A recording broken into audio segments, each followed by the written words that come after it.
The text message from my sister Lauren arrived at 2:47 p.m. on Friday afternoon while I was reviewing quarterly reports in my corner office overlooking downtown Portland.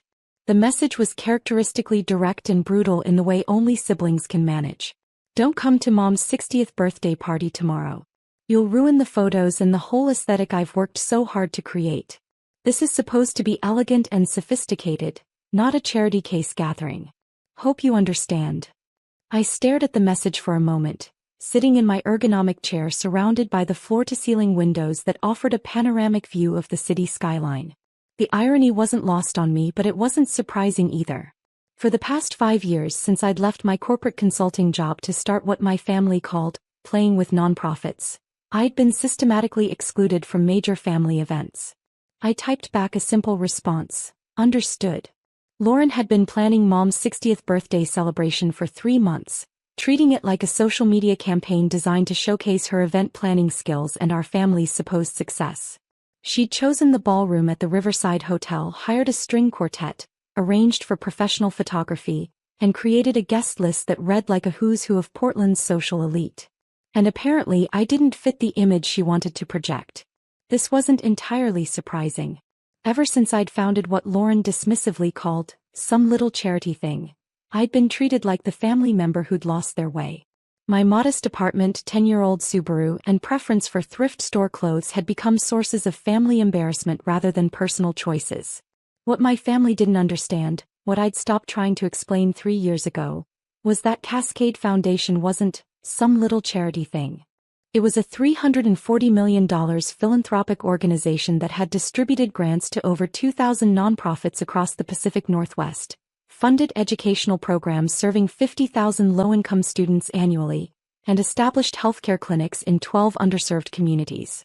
But my family saw the modest lifestyle and assumed failure. I returned to my quarterly reports, which showed that Cascade Foundation had achieved a 23% increase in grant distribution efficiency and had successfully launched 4 major initiatives addressing homelessness, education inequality, food insecurity, and healthcare access in rural communities. The foundation's endowment had grown to $340 million through a combination of strategic investments and major donor development, making it one of the largest private foundations in the Pacific Northwest. At 4:47 p.m. my assistant knocked on my door. "Ms. Rodriguez, there's a call from Riverside Hotel's catering department. They say it's urgent." "I'm not catering any events," I said, puzzled. "They asked specifically for the account holder for the Rodriguez family celebration tomorrow." That got my attention. I'd been financially supporting my family's major events for years, though they'd never acknowledged it. My parents assumed the money came from some combination of family members pooling resources, never realizing that their failed daughter was quietly covering the costs of every birthday party, holiday celebration, and family vacation they'd enjoyed over the past 5 years. "Transfer the call," I said. "Ms. Rodriguez," the catering manager's voice was professionally concerned. "This is Janet Mills from Riverside Hotel Catering. We have a problem with tomorrow's event payment." "What kind of problem?" "The credit card on file has been declined, and when we called the backup payment method, we were told the account holder had canceled authorization for the event charges." I was quiet for a moment. When I'd set up the payment arrangements for Mom's party 3 months ago, I'd used Cascade Foundation's event management account, which Lauren and my parents assumed belonged to one of their friends or extended family members who'd volunteered to help with expenses. "Ms. Mills," I said carefully, "what was the total amount for the event?" $15,000 for the ballroom rental, catering for 80 guests, string quartet, floral arrangements, and professional photography. Ms. Lauren Rodriguez has been coordinating the details, but you're listed as the primary account holder and financial guarantor. "And the payment was declined?" "Yes, ma'am. About 30 minutes ago. We need to resolve this by 6 p.m. today or we'll have to cancel the event." I looked out at the city skyline, thinking about Mom's excitement for her 60th birthday party, the 80 guests who'd been invited, and Lauren's 3 months of planning. Then I thought about Lauren's text message telling me not to come because I'd ruin the photos.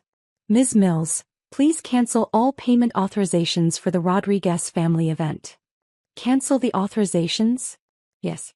Remove all payment methods and cancel the event booking." "Ma'am, are you certain? This is a significant event scheduled for tomorrow evening." I'm certain. Please send confirmation of the cancellation to this number. After ending the call, I returned to my quarterly reports.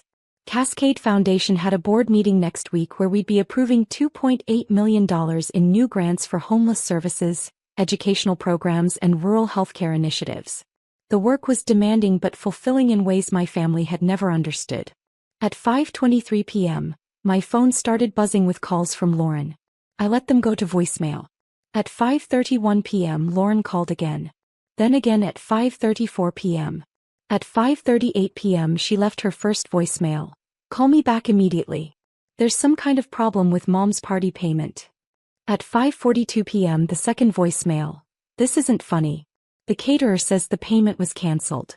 Who would cancel Mom's birthday party payment? At 5:47 p.m. the third voicemail with panic creeping into her voice. The hotel says they're going to cancel everything if we don't resolve the payment by 6 p.m. I need to know who was supposed to pay for this. At 5:52 p.m., my phone rang with a call from Mom. Sweetheart. Mom's voice was strained with worry. Lauren says there's some confusion about tomorrow's party payment. Do you know anything about this? What kind of confusion, Mom? The hotel says the payment was cancelled, but none of us cancelled anything. Lauren's been calling everyone in the family trying to figure out who was supposed to pay. Maybe there was a miscommunication about who was handling the finances, I suggested. But honey, this is catastrophic. 80 people are expecting to celebrate my birthday tomorrow night. The hotel, the caterer, the musicians, everything's been arranged. If we can't resolve this payment issue, we'll have to cancel everything. That would be terrible, I agreed. Lauren is beside herself. She's been planning this for months, and now she's scrambling to find $15,000 to save the party. $15,000 that I had been prepared to pay, just like I'd paid for Dad's 55th birthday, Lauren's graduate school graduation party, and the family vacation to Hawaii last Christmas. Mom, I'm sure Lauren will figure something out. I hope so. I just don't understand how this could happen. At 5:58 p.m., with 2 minutes before the hotel's deadline, Lauren called me directly. Answer your phone, she said when I picked up. I've been trying to reach you for an hour. I was in meetings, I said. What's wrong? What's wrong? Her voice was pitched high with hysteria. Mom's birthday party is going to be cancelled because someone cancelled the payment authorization. 80 people, 3 months of planning, and now I have 2 minutes to come up with $15,000 or everything's ruined. That's terrible. How did this happen? I don't know. The hotel says the account holder cancelled the authorization, but I don't even know who the account holder was. Some family friend offered to help with costs months ago, and now they've apparently changed their mind. I was quiet, letting her continue. I've called everyone, Dad, Uncle Miguel, Aunt Carmen, all the cousins. Nobody knows who is paying for this, and nobody has $15,000 available on immediate notice. What are you going to do? I don't know, she screamed into the phone. This is a disaster. Mom's going to be humiliated when we have to call 80 people and tell them her party is cancelled. All because someone decided to cancel their financial support without telling anyone. Lauren, who did you think was paying for a $15,000 party? There was a pause. Some family friend. I assumed Dad had arranged something, or maybe Uncle Miguel's business contacts offered to help. These kinds of events require financial resources, and obviously our family doesn't have that kind of money available. Obviously, I said. Unless.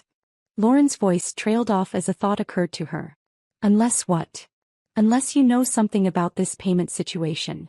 Another pause. Kate, you weren't, oh my God. The realization was dawning in her voice like sunrise breaking through storm clouds. Kate, were you paying for Mom's party? Why would you think that? Because you're the only family member I haven't called, and you're the only one who didn't seem surprised about this payment cancellation. I didn't respond. Kate, answer me.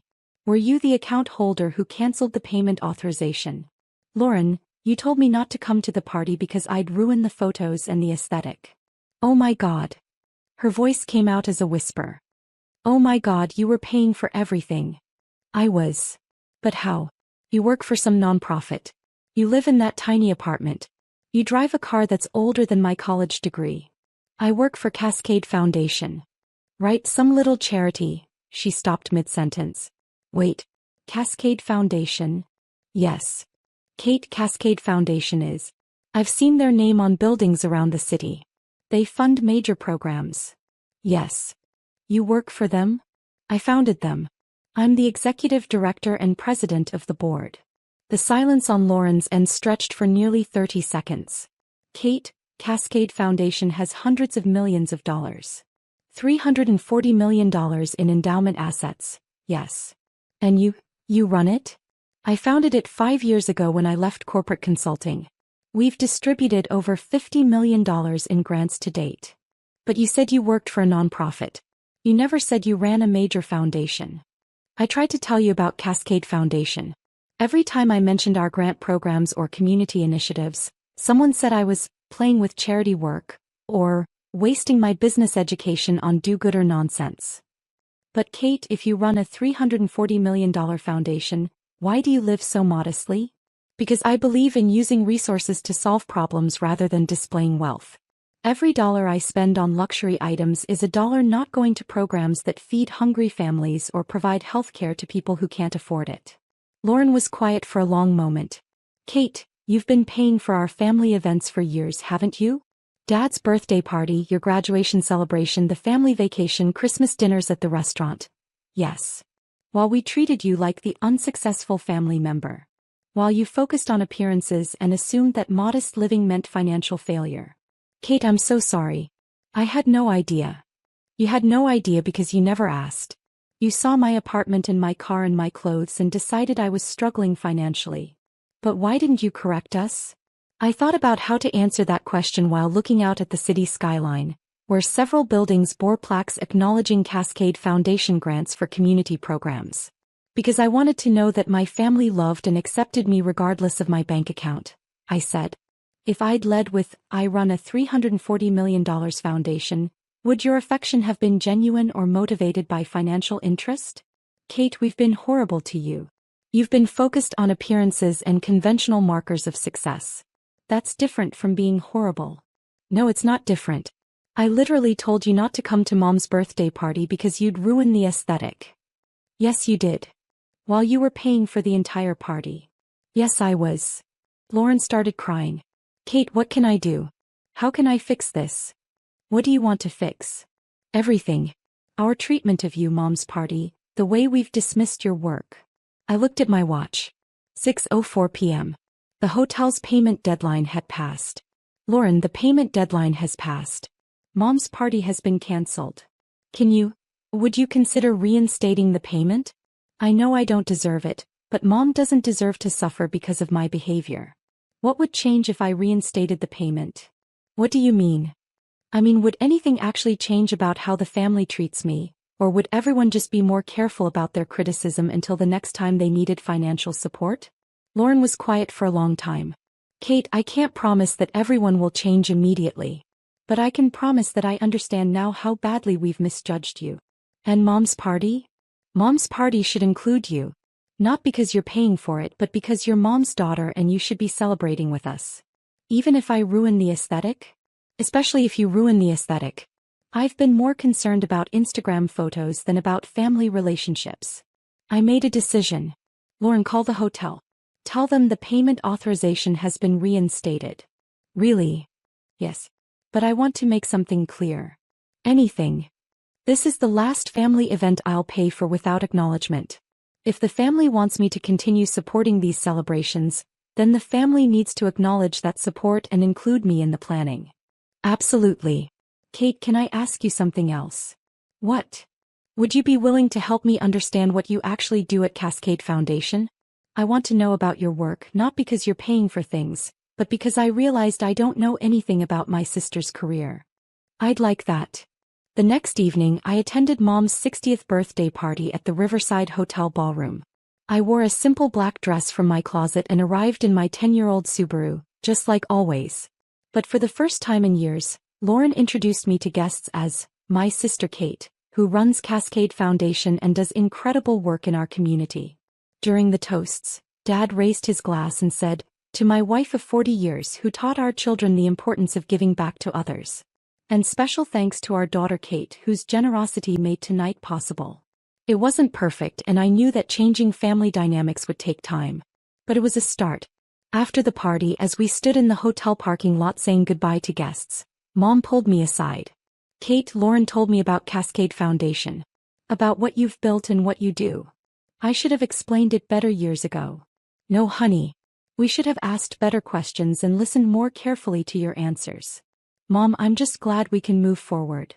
Kate, I want to ask you something and I want you to be honest with me." "Of course. Are you happy? With your work, your choices, the life you've built?" I thought about the question while looking back at the hotel ballroom, where the cleanup crew was breaking down the tables and packing up the flowers. 80 people had celebrated Mom's milestone birthday because I'd chosen to reinstate the payment authorization despite Lauren's hurtful text message. "Mom, I wake up every morning knowing that the foundation's work is helping solve problems that affect thousands of people," I said. "We're funding programs that feed hungry families, provide healthcare to people who can't afford it, and give educational opportunities to children who wouldn't have them otherwise." "That sounds meaningful." It is. The financial success enables the foundation to do bigger projects and help more people. But the real satisfaction comes from knowing that the work makes a difference in people's lives. "And you don't mind living more modestly than you could afford?" "I don't mind at all. My apartment meets my needs, my car is reliable, and my clothes are comfortable. I'd rather use foundation resources to fund a new homeless shelter than buy a luxury car I don't need." Mom hugged me tightly. "I'm proud of you, Kate. Not because you paid for tonight's party, but because you've found work that matters to you and you've built something that helps other people." "Thank you, Mom. That means everything to me." 6 months later, our family dynamics had shifted significantly. Lauren had started volunteering with one of Cascade Foundation's education programs and was learning about nonprofit work firsthand. Dad had begun referring potential major donors to the foundation. Mom had joined our volunteer advisory committee.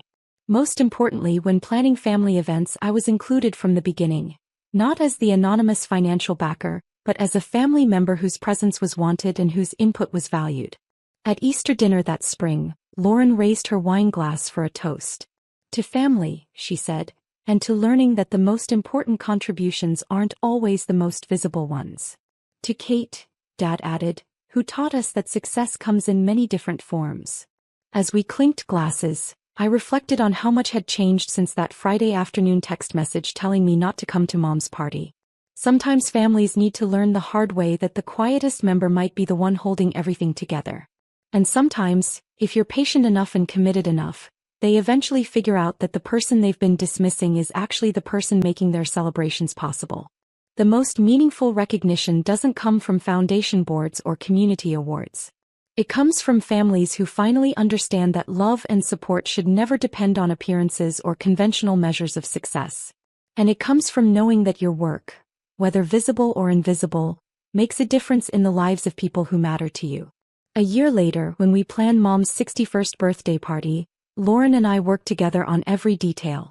Not because I was paying for it, but because she wanted her sister's input on celebrating our mother. The party was smaller, less expensive, and infinitely more meaningful because it was planned by family members who finally understood each other. Sometimes the best parties are the ones where everyone's invited, everyone contributes, and everyone understands that the real celebration isn't the event itself. It's the relationships that make the event worth having.